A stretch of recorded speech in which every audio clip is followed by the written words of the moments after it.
Weekend edition, I'm Ken Quintanilla. We're checking in with the Guam Election Commission, who recently completed its second of many volunteer voter registrar training sessions yesterday.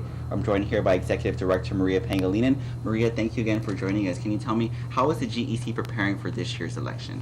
Well, with the completion of our second volunteer registrar training, we already have people in the community outside ready to register new voters or people who have been purged. Can you tell me, what are some of the requirements of a volunteer registrar? They must be 18 years of age, they must be registered to vote, and they must be able to read and write the English language. They must also pass a test on the election laws of Guam as it concerns voters. Volunteer registrars also must be friendly, because they're out there registering our people and inviting people to register. Can you tell me, how many volunteers are you looking for this year? 50 registrars will come from the Democrat Party, 50 others will come from the Republican Party, and there will be 50 nonpartisan for a total of 150 registrars at this time. Can you tell me, what does the training entail? We will let them know the responsibilities of the registrars, and a major responsibility of the registrars is to be able to be held accountable for the affidavits of registration. These are legal documents that go out there in the community.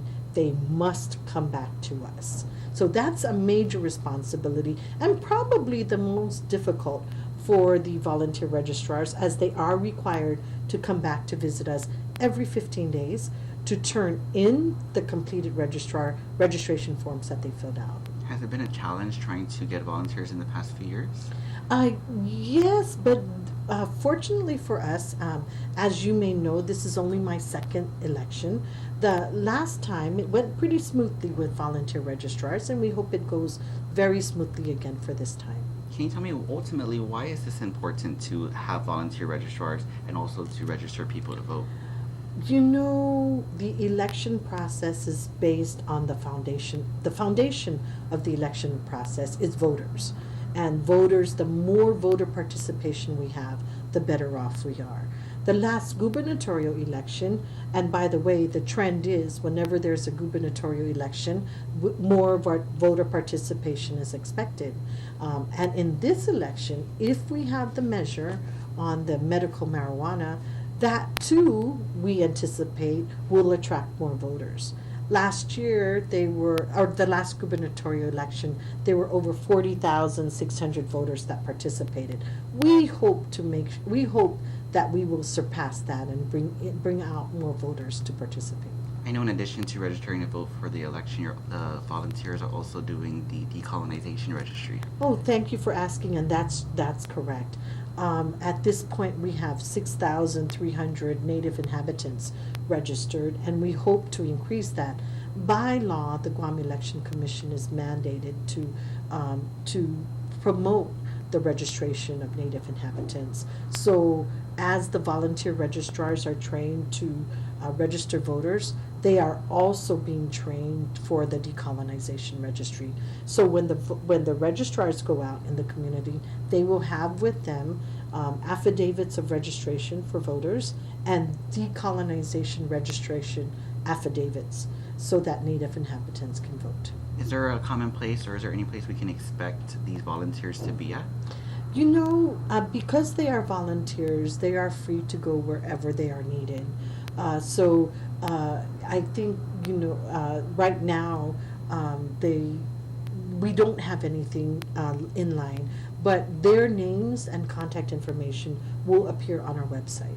So if there are people that still need to register to vote, they can visit our website or call us here at the Election Commission. Can we also find some of these registrars at a lot of public events that are happening, like fiestas, village meetings?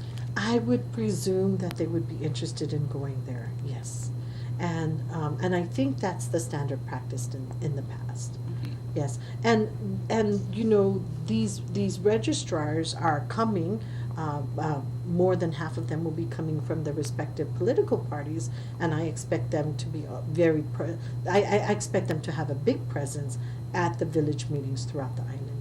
In the last year, how many did you also have 150 volunteers? You know, I think we had for the 2012 elections a lower number of volunteer registrars. So we're hoping that we're hoping that maybe, like I said in the beginning, we're looking for 150. But if if there is a need for more, the commission may consider opening it up. So we will ask maybe the commission to open up so that we can have more volunteer registrars out there if needed.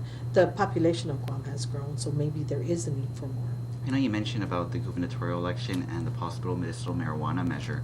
I'm assuming that could maybe attract younger voters. Is that a goal of the volunteer registers to get more younger voters to come out? In our two trainings yesterday and last week, we stressed that, and there was discussion, very good discussion about what are we looking at, and I let them know that I don't think voter participation ever exceeded 50,000, and and voter registration has exceeded in the past over 60,000. So let's look to see where we can go from there. And probably we're looking to exceed. We're looking to go beyond those two numbers. Can you tell me when are the next trainings? We will have every third Thursday of the month here at the Guam Election Commission. The next one is for February 20th. But as people present themselves and we get a list of at least 10 confirmed participants, we can schedule special training dates and sessions. I think that's all I have for now, Maria. Thank you so much again for the time. Again, for more information and also to register to vote, you can call the GEC at 477-9791, or you can check their website at gec.guam.gov. That will do it for now here with Maria. Stay tuned. We have the Crime Stoppers report up next.